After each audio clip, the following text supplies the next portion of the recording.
So I was listening to this sermon one time when I was in high school, and because I didn't date throughout high school, and I always would listen to like relationship advice, like marriage. Like I always knew in my heart, like I wanted to get married and stuff. Well, there's one in particular I was listening to, this woman. She was talking about how her and her husband were going through something, and he came into their closet and saw her lying on the ground crying. And instead of like leaving her there, or instead of like giving her space, he sat and just like was with her and had emotion with her and cried with her. And the moral of it was, don't settle for someone who won't sit on your closet floor and cry with you.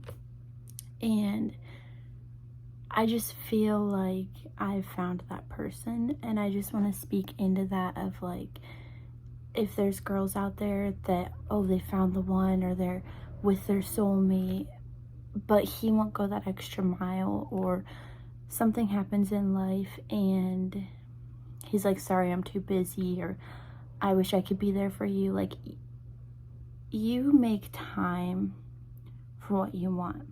Like, you have time, but it's a matter of if you set it aside, or what you value, or like I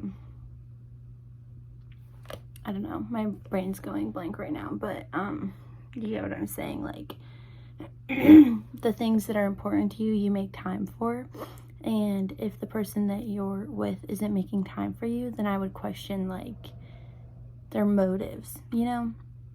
But I just really want to speak into that, and I really just want to speak into like, you don't have to settle. If you feel like, oh, the person you're with, you love them, but there's some things that make you cringe, or they give you the ick, or they do little things that bother you, like, I would maybe reevaluate, reassess, and like,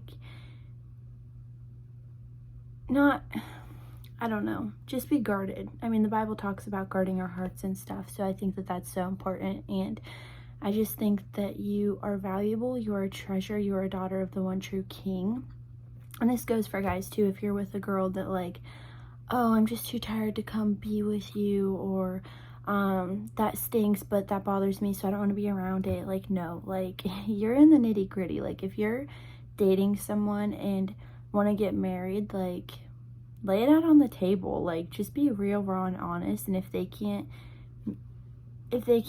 meet that or sit at that level and be with you, then I would question their motives. And if, not that they're even a bad person, but maybe they're just not the person for you, because the person for you will want to sit with you and will want to be there for you and want to be in the nitty gritty for you. So I feel like I have so much more to speak on that. And if that's something that sparks interest, or like gets your heart racing, and like you're like, oh, maybe she's talking to me or whatever, like, I have a lot of little nuggets that I've lived through, experience, that I just would love to get out and share. So that's my little TED talk. Thank you for listening.